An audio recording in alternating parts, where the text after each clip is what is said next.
पाकिस्तान में आज तक यही सुनते आए हैं कि इंडिया ने अपनी 8-9 लाख के करीब फौज जम्मू एंड कश्मीर में उतारी हुई है जो कि कश्मीरियों पर जुल्म करती है। लेकिन अब इंडियन न्यूज़ एजेंसी के मुताबिक इंडिया अपनी फौज को with the passage of time phases में वहां से विड्रॉ करने जा रहा है। डॉक्टर परवेज इस्लामाबाद से बिलोंग करते हैं पाकिस्तान में।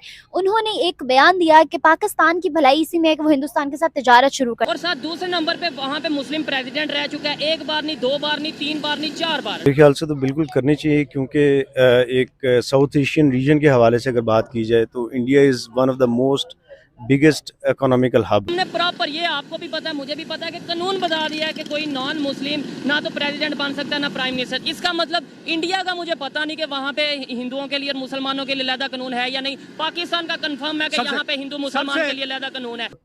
और उनका बॉम्बे का बजट जो है हमारे पाकिस्तान के बजट से I believe so that it's bigger than that. Raja Hari Singh जो कि कश्मीर के उस टाइम राजा थे, जो उस टाइम थे, ठीक है, उन्होंने साइन किया था कि हम इंडिया के साथ अलहाक कर रहे हैं या इंडिया के साथ। यही आलम मौशी और सियासी हालात का है कि जहां हमें हर चंद साल बाद ये फिक्र लाहक होती है कि हम डिफॉल्ट से कैसे बचें। मोदी जी भी आ गए थे नवाज शरीफ से मिलने, उससे पहले वाजपेयी जी भी आए थे, लेकिन दोनों बार बैक स्टैबिंग ही हुई। पहले कारगिल वॉर कर दिया आपने, जब वाजपेयी जी मिलके आए तो आपने कारगिल वॉर कर दिया, जब मोदी जी मिलके आए तो आपने पठानकोट कर दिया। कॉमन सेंस वाली बात है जो इस टाइम पाकिस्तान में सिचुएशन है कि हर दूसरा बंदा परेशान है, भूख से आए दिन हड़ताल, आए दिन एहतजाज। और हमारे डिफेंस मिनिस्टर अनाउंस कर चुके हैं, आपने शायद सुना होगा कि पाकिस्तान जो सा वो डिफॉल्ट हो गया।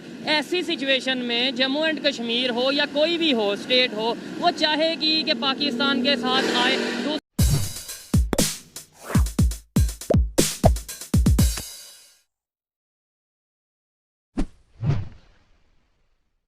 जय हिंद दोस्तों, छुटकू एक्सप्लेनर में आपका स्वागत है।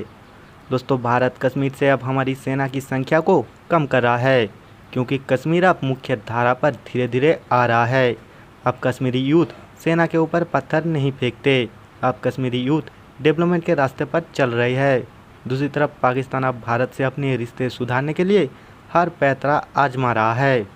और मज़े की बात यह है कि भारत पाकिस्तान को भाव नहीं दे रहा है और कश्मीर में रहने वाली कश्मीरी यूथ ने पाकिस्तान को उसकी औकात बताया है, जो कि आपको वीडियो में आगे पता चलेगा। आज एक पाकिस्तानी को इस तरह से देखा जाता है, कुछ इस तरह से देखा जाता है दुनिया भर में कि यार बी केयरफुल, वो पाकिस्तानी आ गया, बस के अंदर चढ़ गया, कहीं फट ना जाए।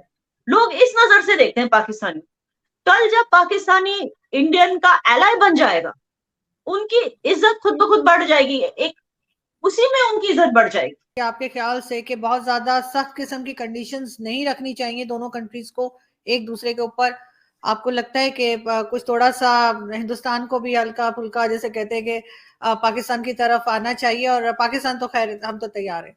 देखिए, हिंदुस्तान तो हमेशा आया था ना, लेकिन हमेशा आप लोगों ने बोलते हैं ना बैक स्टैबिंग की, हमेशा। क्या वो तो मोदी जी भी आ गए थे नवाज शरीफ से मिलने, उससे पहले वाजपेयी जी भी आए थे, लेकिन दोनों बार बैक स्टैबिंग ही हुई। पहले कारगिल वॉर कर दिया आपने, जब वाजपेयी जी मिलके आए तो आपने कारगिल वॉर कर दिया, जब मोदी जी मिलके आए तो आपने पठानकोट कर दिया। तो मतलब कितने बार कोई मौका देगा ना किसी को। अब अगर दोस्ती हो सकती है तो आप लोगों की तरफ से ही हो सकती है, and it will start of with this कि देखिए, जब दो दोस्त होते हैं ना, वो एक दूसरे की बुराई दुनिया के सामने जाकर नहीं करते, पहली चीज वो होती है। तो अगर सचमुच इंडिया को आप लोग दोस्त मानते हो तो पहले इंडिया की ये जो बदनामी में आप लोग टिके हुए हो ना, कि इंडिया की हम कुछ और नहीं मगर इंडिया की बदनामी हम अच्छे से करेंगे, पुरामन जद्दोजहद करेंगे इसमें, इंडिया को ग्लोबल लेवल पे बदनाम करेंगे। तो ये नहीं करना है आपको, पहली बात ये। दूसरा ये कि एक तो बदनाम नहीं करना है, दूसरा ये कि धोखा नहीं देना है, ठीक है ना, ये बहुत जरूरी है। और तीसरा ये basically see everything starts with that कि डिप्लोमेटिकली आपको इंडिया को बदनाम करना छोड़ देना है। और दूसरा, ऑफ कोर्स, जैसे हमने स्टार्ट ऑफ द शो में कहा था कि जिन जिन के नाम हमने बताए हैं, डॉसियर में आप लोगों को दिए हैं, ये वो लोग हैं जिन्होंने हमारी सरजमीन पे गुनाह किए हैं, लोगों को मरवाया है। और जाहिर सी बात है कि इन पे जो कार्रवाई होगी वो हमारी सरजमीन पर होगी। और अगर आप लोग अच्छे दोस्त सचमुच वाकई में एक गुड फ्रेंडशिप का हैंड एक्सटेंड करना चाहते हो तो इन्हें हमारे हवाले करना बहुत जरूरी, क्योंकि ये वैसे भी आप लोगों के लिए कोई एसेट्स तो है नहीं। That's what we discussed. The conclusion of this meeting today is that ये किसी भी तरह से आप लोगों के लिए कोई किसी तरह के एसेट्स नहीं है, इनफैक्ट ये लायबिलिटीज है। पाकिस्तान के रेप्यूटेशन पे ये लोग लायबिलिटीज ही हैं। तो इनको हमारे हवाले कर देने में ही that will be the first sign कि पाकिस्तान एक सीरियस दोस्ती चाहता है, और दोस्ती में कंडीशंस नहीं होनी चाहिए। मैंने आपसे दोस्ती की, आपने मुझसे, क्या इसमें कोई कंडीशन है आरजू? कल अगर मैं आपके शोज में आना बंद कर दूं फॉर वॉट एवर रीजन, क्या आप मेरे से दोस्ती तोड़ देंगी?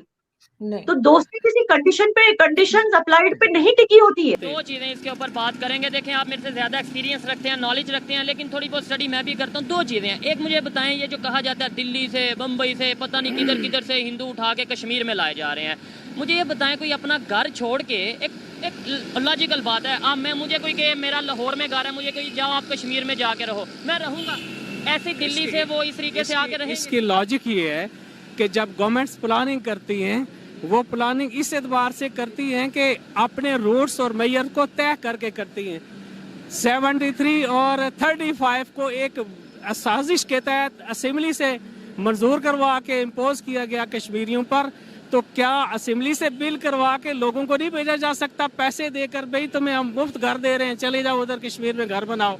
यहाँ इधर आज़ाद कश्मीर में लाहौर का शहरी क्यों नहीं ज़मीन जाके खरीद सकता, जबकि दिल्ली का। आपने बोला आज़ाद कश्मीर में जाके लाहौर का शहरी क्यों नहीं ज़मीन खरीद सकता, लेकिन दूसरी तरफ अगर देखा जाए, इंडिया वाले ये क्लेम करते हैं कि अगर आप कश्मीर की बात करते हो कि जी दिल्ली से, बम्बई से या जहाँ से भी हिंदू आके रह रहे हैं, वहाँ पे अपना घर बना रहे हैं या रहाइश कर रहे हैं, तो फिर आपने जो सी पैक का रोड स्टार्ट किया है जो कि गिलगित से स्टार्ट होता है, तो वो भी डिस्प्यूटेड एरिया, आपने वो फिर किस कानून के तहत कर लिया है? फिर वो ये क्लेम करते देखें हैं।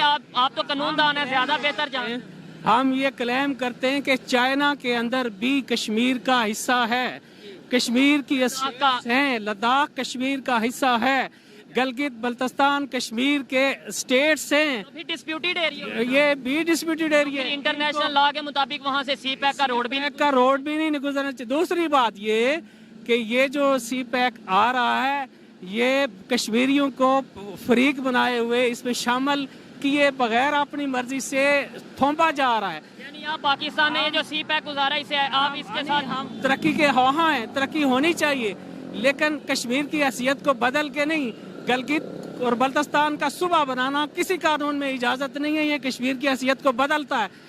इस गिलगित और बल्तिस्तान को भी पुरानी हैसियत पे लाया जाए। और कागज कानून जो है वो पेपर मानता है या कानून सुनी सुनाई या बोली हुई बात मानता है? इतना कानून सुनी सुनाई बात पे अमल नहीं करता, रिटर्न तहरीरी सबूत चाहता है कानून। राजा हरि सिंह जो कि कश्मीर के उस टाइम राजा थे, जो उस टाइम थे, ठीक है, उन्होंने साइन किया था कि हम इंडिया के साथ अलहाक कर रहे हैं।